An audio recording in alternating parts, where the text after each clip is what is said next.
ऋषी म्हणतात, अगं तू एवढी सुंदर, एवढी तरुण आणि तू रडते. त्यावेळेस तिनं सांगितलं, पहा ना माझे दोन्ही मुलं लुळे झालेले, मी काय करू. त्यावेळेस सनकादिक ऋषी म्हणतात, ह्यांच्यासाठी तुला एकच पर्याय. कोणता पर्याय?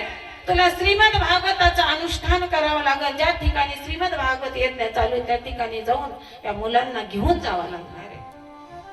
ती कुठं चालू आहे? त्यावेळेस सनकादिक ऋषी म्हणतात, निमिषारण्याच्या ठिकाणी अनंत नावाचा घाट आहे, आजही आम्ही त्या ठिकाणी निघालो. चल तुला येत असेल तर. आणि सुंदर भजन करीत करीत निघालेले तर नारायण नारायण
निमिषारण्याच्या ठिकाणी आणि त्या ठिकाणी सुंदर असा मंडप दिलेला होता. आणि असं सांगितलंय बाबा की त्या ठिकाणी वाद्य वाजवण्यासाठी इंद्र चंद्र गंधर्व असे होते. म्हणूनच इथं संगीत भागवत आहे. त्याही वेळेला संगीत भागवत चालू होतं. आता चालू नाही. श्रीमद भागवत कथा संगीतमय, संगीतातून भागवत आहे. गंधर्व असणारे मृदंग वाजवायला होते, अप्सरा नृत्य करायला होत्या. भागवतात सांगितले, मी बोलत नाही.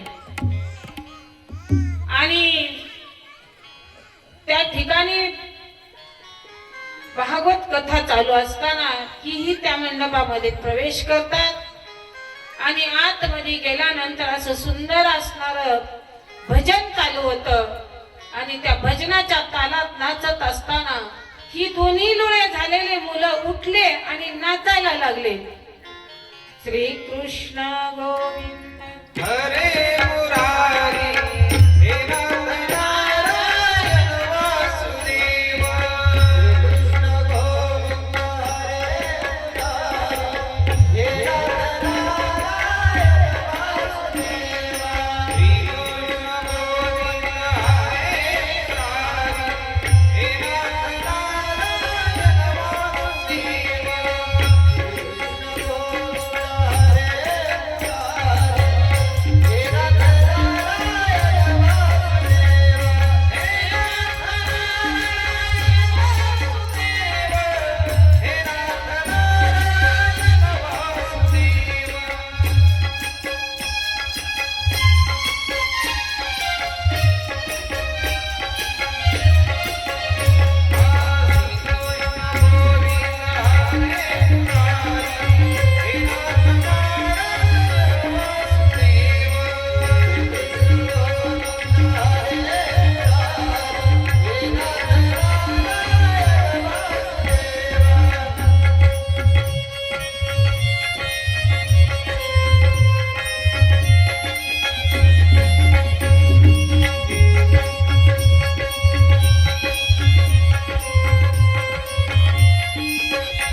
असं सुंदर असणारं भजन चालू होते ते श्लोक असणारा कानावर पडला.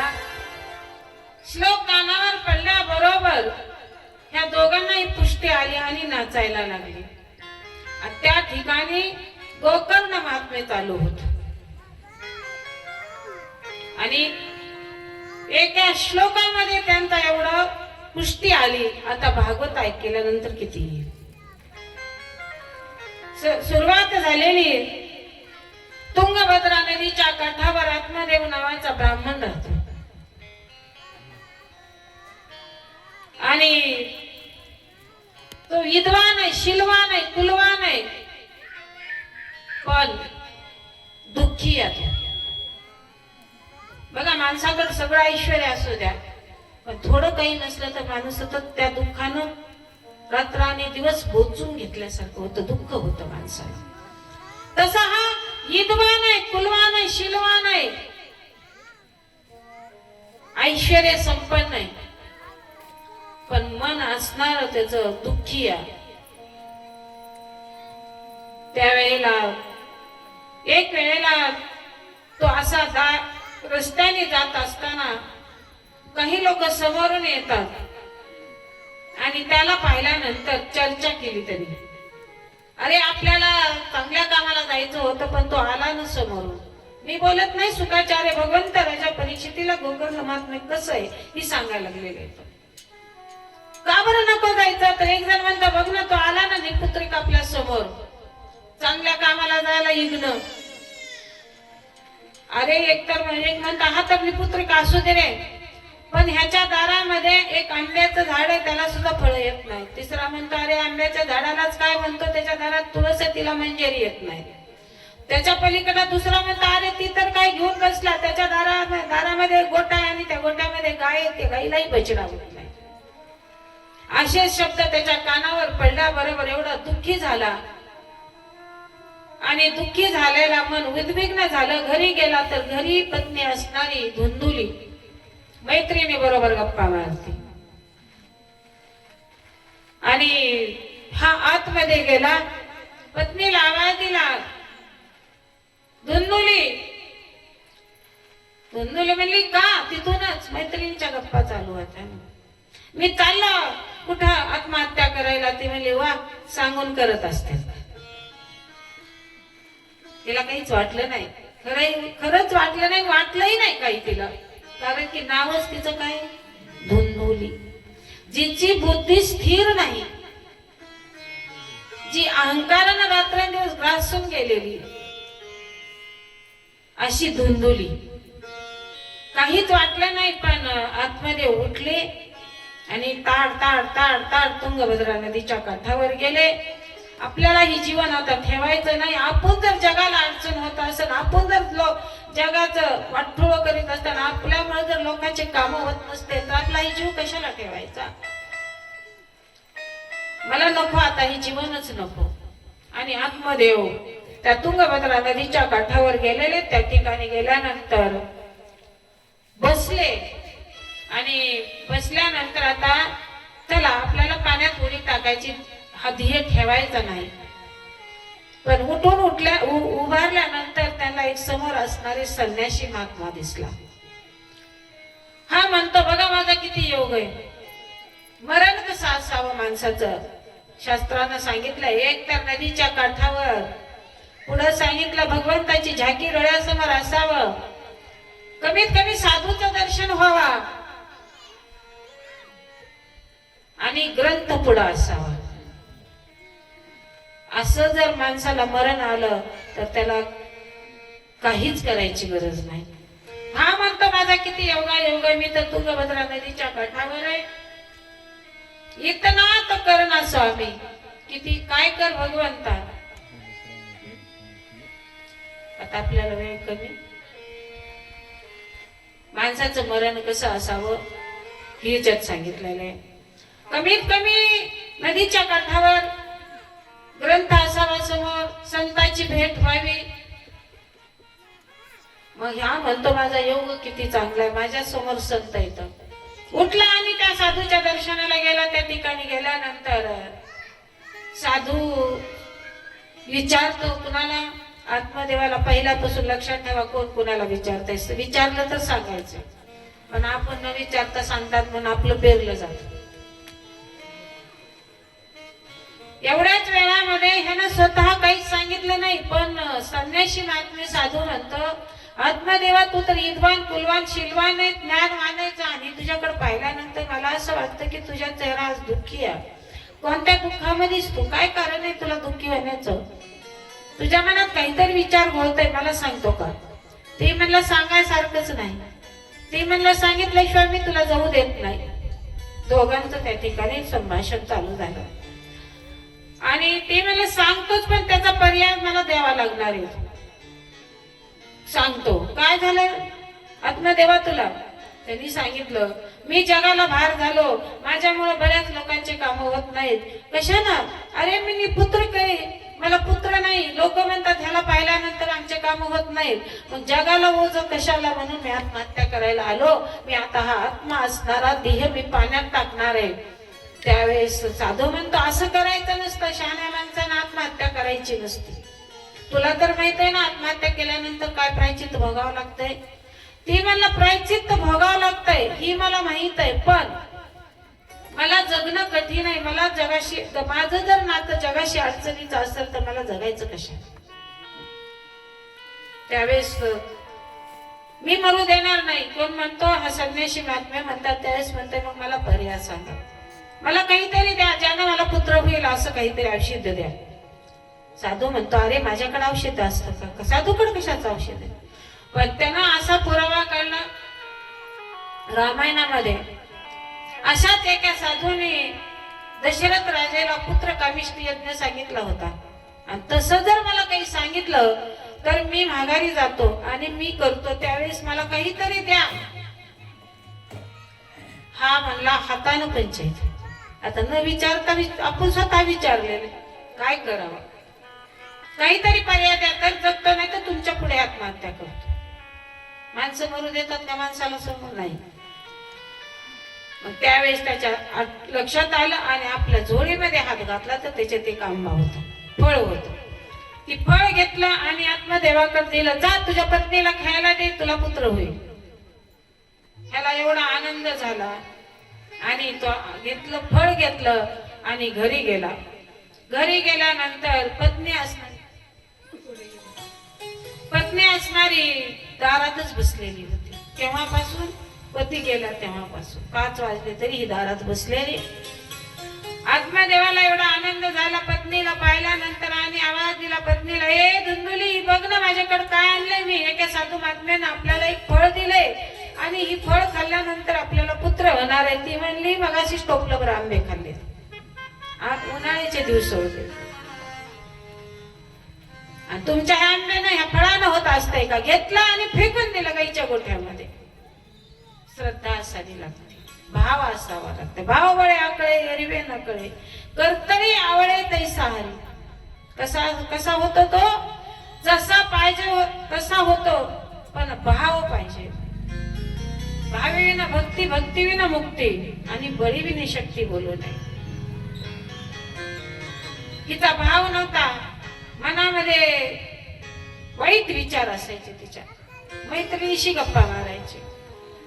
पण ती फळ गाईच्या गोठ्यात टाकल्याबरोबर गाईनं उचललं आणि खाल्लं.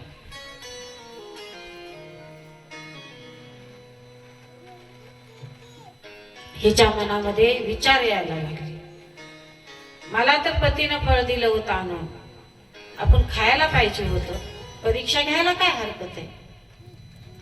पण असं मन उद्विग्न व्हायला लागलं आणि एवढ्याच वेळामध्ये तिचीच एक बहीण गावात, मी बोलत नाही, सुखाचार्य भगवंतराच्या परिस्थितीला सविस्तर कथा सांगतात आत्मदेवांची. बहिणीला बोलावून घेतला आणि बहिणीला म्हणती, बघ न ग ताई, मला माझ्या पतीने एक फळ आणून दिलं होतं पण मी खाल्लं नाही, गाईच्या गोठ्यात फेकून दिलं. पण मला असं वाटायला लागलं, मी जर फळ खाल्लं तर या वयाला मला सहन होणार नाही. गर्भ येताना म्हणून तर साधू संतांना लिहून ठेवलेलं आहे, काय सांगू तुम्हाला, गर्भीच्या येताना इतक्या येत नाही का. ती म्हणती ह्या वयाला मला सहन झालं नसतं म्हणून मी उचललं आणि फेकून दिलं.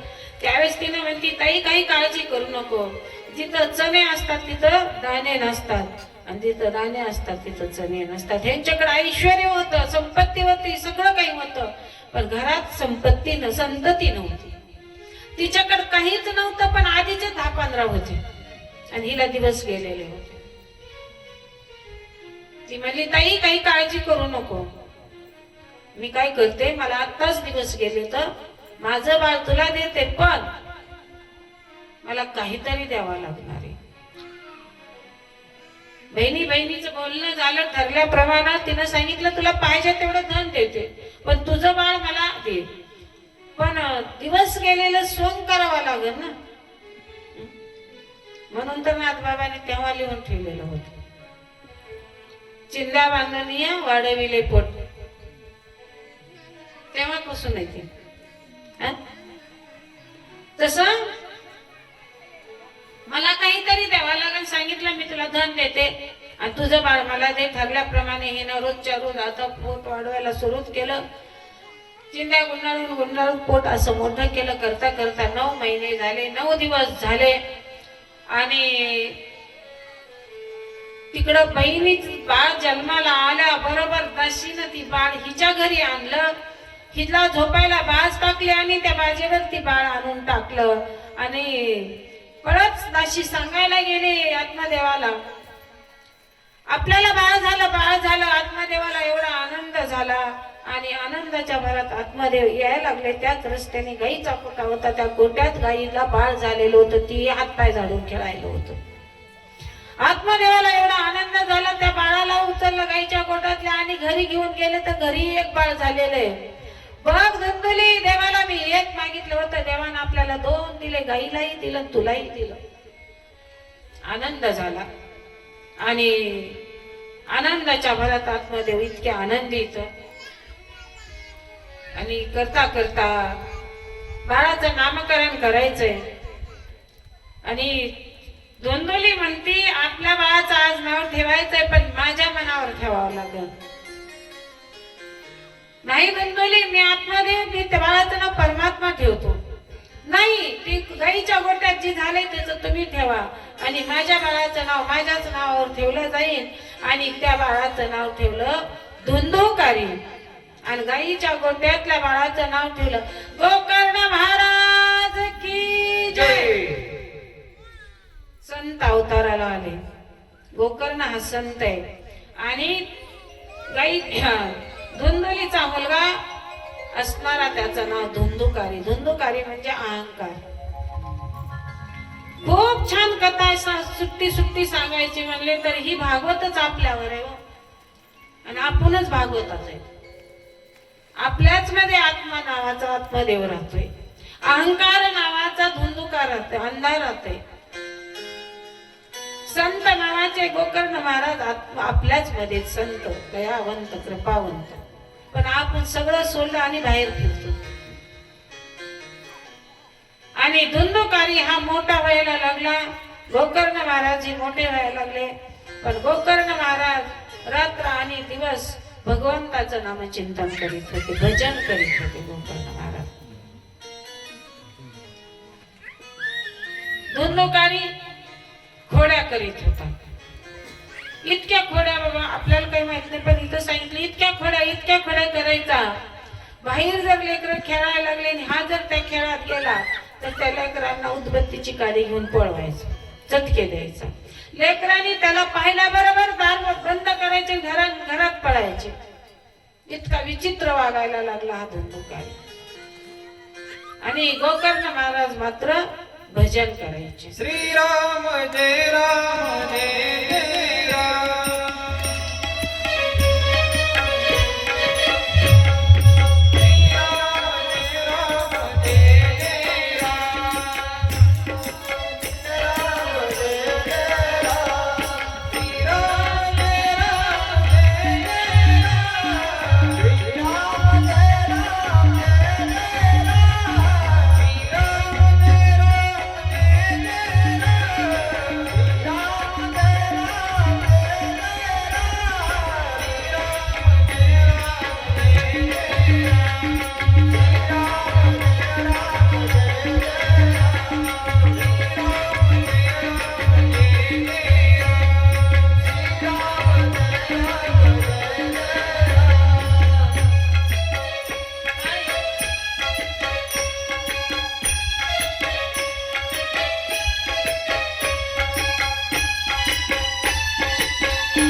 भागवत महापुराण की जय जय जय श्री राधेश्याम.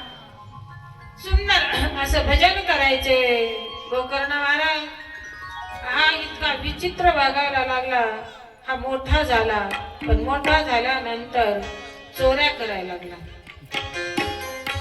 वेश्यागमन करायला लागला. नाही ती कर्म करायला लागला. घरातलं धन होतं नव्हतं तेवढं वेश्यांना नेऊन द्यायला लागला. किती असतं व साचत माठामध्ये पाणी किती असतं, कधी ना कधी संपतच. तसं हे धन कितीही कमवा तुम्ही म्हणता. एक माणूस असा होता, सारखा डोक्याला हात लावून बसायचा. मित्र म्हणला, का रे बाबा कशाचं दुःख वाटतंय तुला इतकं? काय इतका दुःखी असतो? मी तर तुझ्याकडं इतकं धन आहे आणि मी तर फक्त रोज काम करतो, आलेल्या 500 रुपयात सगळा माझा उदरनिर्वाह भागवतो, आणि तुझ्याकडे पाहिल्यानंतर मला वाटतं कधीतरी तुला काहीतरी मागावं, पण तुझ्याकडेच पाहिल्यानंतर मला वाटतं की याच्याकडे किती कर्ज असेल. पण मला तर माहित आहे तुझ्याकडे 10-11 पिढ्या पुरेपर्यंत धन आहे तुझ्याकडं. तू का असा सारखा उदास डोक्याला हात लावून बसलेला असतो? कुणी घरी आलं तर त्याच्याकडे बघत नाहीस, बोलत नाही, सारखं काहीतरी उकरायलेला असतोस तू. त्यावेळेस तो म्हणतो, काय सांगू मित्रा तुला, मला एकच काळजी वाटते. कशाची काळजी वाटते? ती काळजी जर तुला वाटत असेल तर ती मला जर त्याचं सोडायला येत असेल तर मी सोडू शकतो तुझी काळजी. ते म्हणलं, काही नाही रे बाबा, काय सांगू तुला, माझ्याकडे आहे पण 11च पिढ्या भागल बघ, 12वी पिढी काय खायल्याची मला चिंता लागली. आता तुम्हीच विचार करा मग. अहो, आपला क्षणाचा भरवसा नाही किंवा क्षण भंगूर नाही भरवसा आहे का? तो म्हणतो 11 पिढ्या भागेपर्यंत आहे, भागवाय पण 12वी पिढी काय खाईल माझी? आणि असा जर माणूस इथं कथेत आणून बसवला काय आणि भागवत उघडून उघडून पाजलं काय, काय उपयोगाचं? माणसाला इथं येण्यासाठी सुद्धा काहीतरी पुण्य लागते, आणि त्या पुण्य असेल तर ह्या मंडपात येण्याचा अधिकार आहे. आणि भागवत करून घेण्यालाही काहीतरी नाही, कोटी न कोटी पुण्य असावं लागते. एका जन्माचं नाही, अनेक जन्माचे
जन्माचे सुकृत पदरी असावे लागते, तेव्हा या माणसाला हे इथे येण्याचा अधिकार आहे बर का. अनंत जन्मीचे सुकृत पदरी, किती अनंत जन्माचे लागते, एका जन्मांचं नाही. माणूस सहजच म्हणते, काय सांगावं बाई, अंतच लागत नाही. कुणाचा? कृष्णाचा. आपला नाही, आपला अंत इथंच आहे. काय सांगता येत आपल्या अंताचं कुठे इथे? इतकं सुंदर भागवत आहे, कितना सुंदर बाके बिहारी, कितना लागे प्यारा, जरी की पगडी वाला. इतका सुंदर आहे भागवत. नुसतं ग्रंथ ऐकलं तर, नुसतं वाचनातून जर गेलं तर एवढा आनंद आहे, तर स्वतः भगवंत किती आनंदी असतो. तसा हा असणारा गोकर्ण महाराज रात्र आणि दिवस भगवंताचं भजन करते, नामचिंतन करते. तळमळे गोकर्ण महाराजाला हा इतका विचित्र वागायला लागला. होता नाही तेवढं धन घरातलं संपून टाकलं, असा त्रास द्यायला लागला. म्हणून गोकर्ण महाराज आणि आत्मदेव निघून गेले तीर्थयात्रेला. सहन होणं गेलं त्यांना हेच वागणं.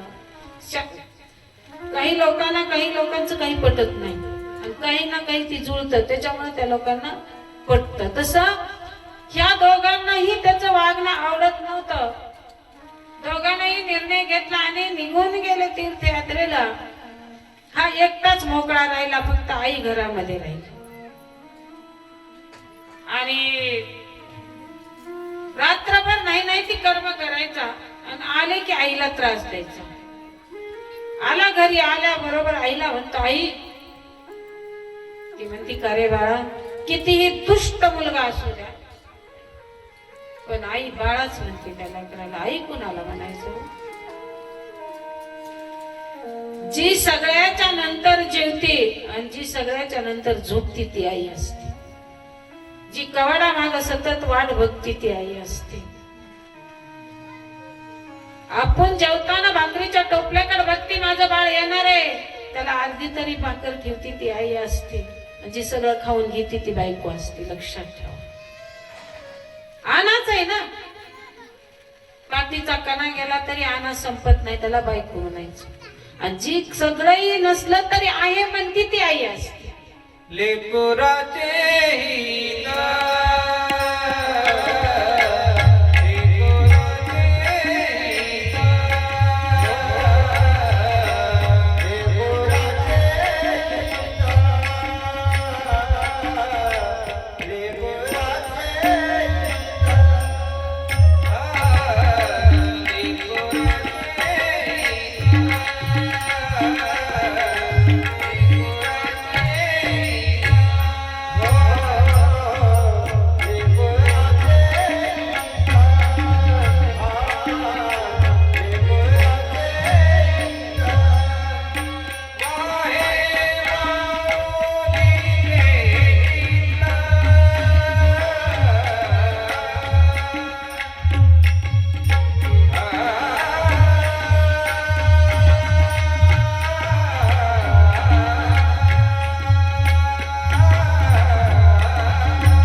चित्तकणी फक्त आई, मगाशी म्हणलं तसं, आई फक्त आहे म्हणणारी, नाही म्हणणारी बायको. सतत असलं तरी नाही म्हणती, महिन्याचा किराणा शिल्लक आहे, पण म्हणणार सगळं संपलं आता का. तशी ही आई असणारी धुंदुकारीची, स्वतःपासलं सगळं संपलेलं हा येतं आणि आईला म्हणतं, आई मला काहीतरी दे, धन दे. त्याच तिनं म्हणते, बाळा आतापर्यंत होतं तेव्हा दिलं, पण आता माझ्याकडे काही शिल्लक नाही. हा एवढा रागात आलेला होता, कारण की तिकडे किरकिर झालेली आला आणि आईला मग म्हणत असताना झोपाझोपी करायला लागला. एवढ्याच वेळामध्ये त्याच घरामध्ये पहिले जुन्या वाड्यामध्ये आड असायचे, त्या वाड्यामध्ये आड होता. आईला झोपाझोपी करायला लागला. एवढ्याच वेळामध्ये आईला एक धाड थप्पड दिला. बरोबर आई धाड दिशली खाली त्या आडामध्ये पडली. आई ही गतप्राण झाली. हा एकटाची एकटा राहिला. हा एकटा राहिला होता, पण कुणीही नाही कुणाच. किती दिवस आहे तोपर्यंत सगळे आहे. ज्यावेळेस आपल्यापाशी काहीच नसतं त्यावेळेस श्रीजीची कामिनी असणारी बायको सुद्धा दूर होती आपल्यापासून. तसं हिनं धन दिलं नाही म्हणून त्या महिलाली जी काही होत्या त्याच्यासोबत वेशा त्या धन मागायच्या. एक दिवस दिला नाही, त्याला मारला, हाकालून दिलं. दुसऱ्या दिवशी हा गेला राजाची चोरी करून. चोरी केली आणि धन घेऊन त्या ठिकाणी गेला, वेशांच्या तिथं. तिथं गेल्यानंतर त्या वेशांना माहित झालं आज इतकं धनाचं गाठोडं आणलंय, त्या अर्थी यानं राजाची चोरी केली. आणि लोकांना माहित होता हा वेशागमन करतोय, ती लोक आपल्याकडे शोध घेत येतील, आपण ह्याचा पुरावा नष्ट करावा म्हणून त्याला हातपाय बांधले आणि निखारे तयार केले कोळशाचे आणि सवण्यातून त्याच्या अंगावर फेकायला लागल्या. टाकल्यानंतर त्याला बांधून टाकलेलं होतं, त्याला पळता येत नव्हतं, उठा येत नव्हतं. त्यावेळेस तो म्हणतो, मला सोडवा, मला सोडवा, मला सोडवा. कोणीही सोडवायला येत नाही. तो तिथंच गतप्राण झाला आणि मेल्यानंतर तो स्वर्गात गेला का वैकुंठात? नरकात गेला. तो नरकात रव नरकामध्ये पडला, पिशाच्या योनीमध्ये गेला. आणि तिकडेही असणारे तीर्थयात्रेला काही गावातील लोक मंडळी गेलेले असताना गोकर्ण महाराजांनी सगळी कथा सांगितली. गोकर्ण महाराजांना खूप दुःख झालं. कसा का होईना पण भाऊ होता, दुष्ट जरी असला तरी भाऊ. वाईट वाटलं गोकर्ण महाराजांनी, पण मनामध्ये विचार केला की त्याची अंतविधी तर आपल्याकडून झाली नाही, पण श्राद्ध कर्म तरी आपण करावं. म्हणून गोकर्ण महाराज निघाले, आपल्या गावी आलेले. त्या ठिकाणी आल्यानंतर त्या नेहमीचा वाडा राहत होते, ते वाडा असणारा पडलेला होता. साफसूफ केलं त्या ठिकाणी आणि अंग टाकण्यासाठी अंथरूण केलं. रात्रीचे 2 वाजले आणि असे आवाज यायला लागले, किर किर किर असे आवाज यायला लागले. गोकर्ण महाराज म्हणतात इथं आवाज विचित्र येतात, काहीतरी पिशाचच वाटते. आणि झोप लागत नाही गोकर्ण महाराजांनी. मनामध्ये विचार केला काय असन या ठिकाणी, आणि ध्यान करायला लागले. पण त्याची मूर्ती असते तो असणारा समोर आला आणि म्हणतो, दादा मी पिशाच्या योनीमध्ये पडलेले रे, माझ्यासाठी काहीतरी कर, माझा उद्धार कर, मला काहीतरी इथून सोड, मला सोडव या ठिकाणाहून, मी पिशाच्या योनीमध्ये. या गोकर्ण महाराज म्हणतात आता काय करावं याच्यासाठी. मनामध्ये विचार करतात आणि एवढ्याच वेळामध्ये गोकर्ण महाराजांनी सूर्याला प्रश्न करायचा ठरवला. आपल्याला माणसाला माणसं प्रश्न करू शकत नाही, सूर्यालाच विचारायचा. आता दिवसच निघू देणार नाही. हातामध्ये पाणी घेतलं, अभिमंत्रित केलं, सूर्याच्या दिशेने फेकलं. सूर्य निघणार, किरण टाकणार. एवढ्याच वेळा सांगितलं, सूर्य मी तुला उगवू देणार नाही जोपर्यंत माझ्या भावाचा मुक्तीचा मार्ग न सांगत नाहीस तोपर्यंत. काय ताकद असेल गोकर्ण महाराजाची. आपल्या घरातलं ऐक ना कोणी. नातरुणाला काम सांगितलं तर म्हणतं हे आज आहे, बस इथं मी येतो माघारी. आपली अशी अवस्था आहे. पण सूर्य जो आपल्याला रोज दर्शन देतो, आपण कधी त्याची पूजा करता का? आपण कधी म्हणता का बाबा तुला उशीर झाला असं, लवकर आला आजची, काय थकला आजची, भागला आजची? त्याचं काम काय विचार त्यानं जर नाही उगवलं तर आपल्याला झोपावंच लागणार. पण रोज सूर्याला पाणी द्यायला पाहिजे, अर्घ्य द्यायलाच पाहिजे. पण आपलं कुठं लक्ष आहे? उठले की लगेच दिसायला दिसतं फडा दिसतं, फडा दिसला की लगेच सडा दिसतं, सडा दिसले की लगेच चहाचा कप दिसतं, कप दिसले की लगेच भाकर दिसते. कशाला सूर्याकडे बघतो आपण? पण आपल्याला 3 कर्म नेमानं करावे लागते. सूर्याला पाणी दिलंच पाहिजे, अग्नीला घास दिलाच पाहिजे, गाईला गोग्रास दिलाच पाहिजे, तुळशीला पाणी घातलंच पाहिजे, नित्य नेम जीवनामध्ये झालाच पाहिजे. आलोत कशाला, आलात कुठून, जायचंय कुठं हीच जर कळना, येड्या जन्माला येऊन काय तुला कळतंय का रे आपल्या? पण सूर्याला थांबवलं आमच्या गोकर्ण महाराजांनी. तेवढ्याच वेळेस गोकर्ण महाराजांनी मनोराजाला बोलावलं. मनो म्हणजे पुत्र त्यांचा. आणि तीच भागवत कथा मनोराजानं गोकर्ण महाराजांनी सांगितली. आता गोकर्ण महाराज मनामध्ये विचार करतात की आपल्या भावासाठी आता भागवतच करायचं, भागवत कथा लावायची. सुंदर असा गावामध्ये मंडप दिलेला आहे. सगळ्या लोकांना आमंत्रण दिलं, पत्रिका पाठवल्या आणि सुंदर मंडप दिलेला आहे. सगळे गावातील लोक भागवत ऐकण्यास, मला वाटतं तुमच्या गावात माणसं कमीच काय की गाव मोठं आहे?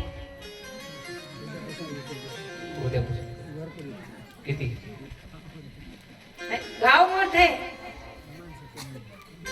तसा सगळे गावातले लहान मोठे सगळे एका ठिकाणी त्या मंडपामध्ये विराजमान झालेले आहेत. कृष्ण भगवंताला शरण, सुंदर असं मंगलवाद्य वाजायला लागलेले आहेत. श्री कृष्ण शरणं, श्री कृष्ण शरणं,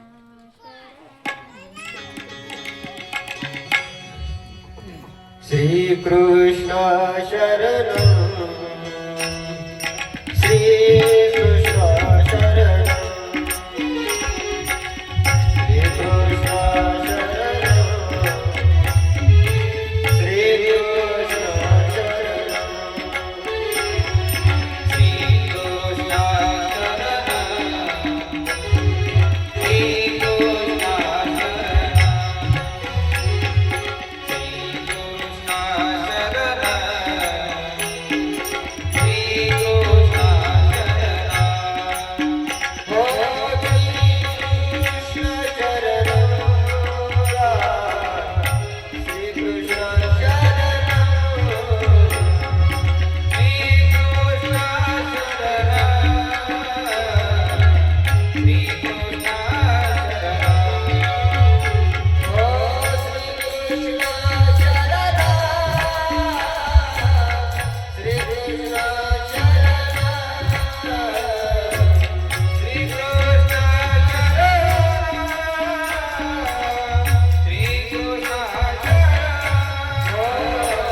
नियोजन झालं एवढ्याच वेळामध्ये. पहिलाच दिवस आहे, सगळे आपापल्या आसनावर बसलेले आहेत. आसन किती महत्वाचं सांगितलंय का? आसन महत्वाचं आहे. ज्याचं आसन ते आसन. तसं आपापले आसनं टाकलेले आहेत. पहिल्या लाईन मध्ये देव लोक बसले, दुसऱ्या लाईन मध्ये संन्यासी महात्मे बसले, तिसऱ्या लाईन मध्ये संत बसले आणि चौथ्या लाईन मध्ये तुमच्या आमच्यासारखी जीव बसले. किती महत्व आहे. आसन कसं असावं? आसन पाठीचा कणा टाईट झाला पाहिजे, मांडी हल्ली नाही पाहिजे, आपली मांडी दुसऱ्याला लागली नाही पाहिजे.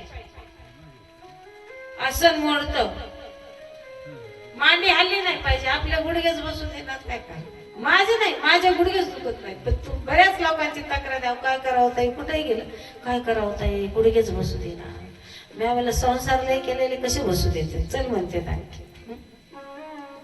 तसं आसन पाठीचा कणा टाईट असावा, आसन आपलं सज्ज असावा, आपली मांडी दुसऱ्याला लागली नाही पाहिजे, मन उद्विग्न नाही झालं पाहिजे, हातामध्ये भगवंताची माळ जपमाळ असायला पाहिजे आणि भागवत कथा पूर्ण होईपर्यंत नामचिंतन घडलं पाहिजे. नाहीतर इथं बसून जर घरातल्या कुलपाला झटके देत असताल तर काहीच उपयोग नाही. मन इंद्रियाचा राजा, कारण की मनावर सगळं चाललेलं आहे आपलं. तसा सगळे लोक त्या ठिकाणी येऊन बसलेले आहेत. सुंदर मंडप आहे, प्रत्येक जण आपापल्या आसनावर बसलेले आहेत. 7 दिवस निरहार राहिलेले आहेत. ज्यांना भागवत करायचंय त्यांनी घरातल्या एका तरी माणसानं उपवास करायचा असते. उपवास म्हणजे काय हो? फराळीचं ढिगारभर खायचं नाही, फक्त भगवंताचं नामचिंतन. एक वेळेला अन्न खायचं नाही तर किंवा भगर शाबू खायचा. 7 दिवस अनुष्ठान असावं, भगवंताचं नामचिंतन झालं पाहिजे घरामध्ये. तसा एवढ्याच वेळामध्ये आवाज आला, मी कुठं बसू?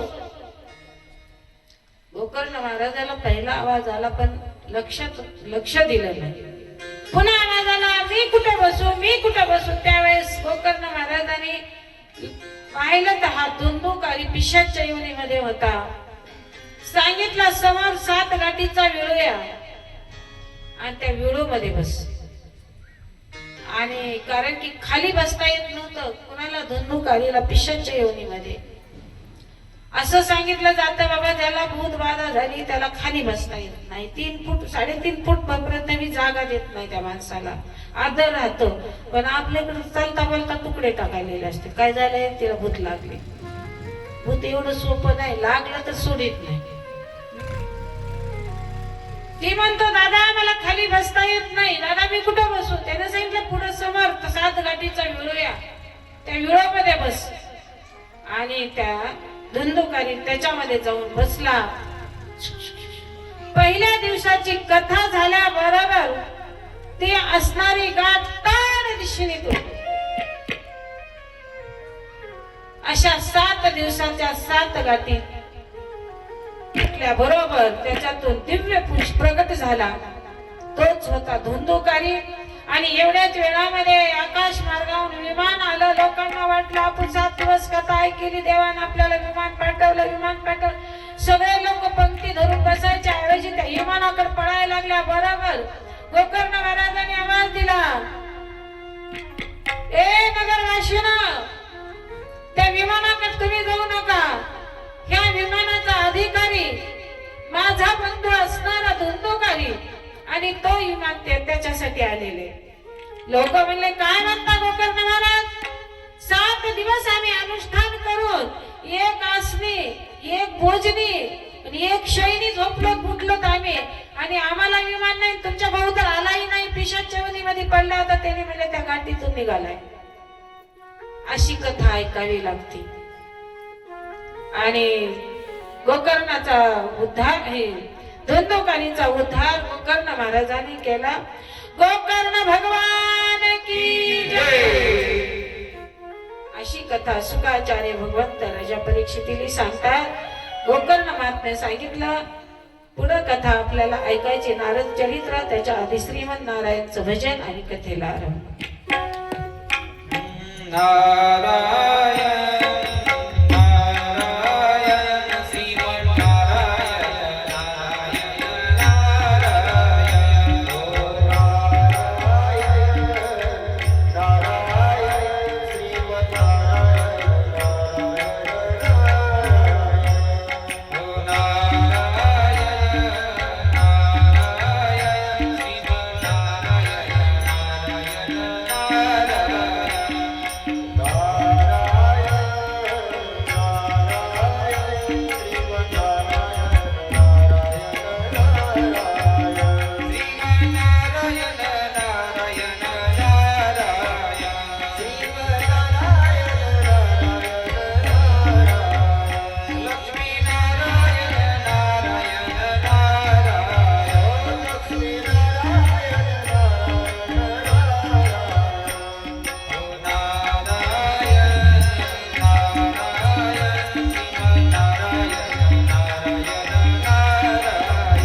भजन चालू आहे. नारदजी भ्रमण करीत करीत निघालेले येतात. पण अशी कथा येते नारदांची, नारद चरित्र. नारदांची आई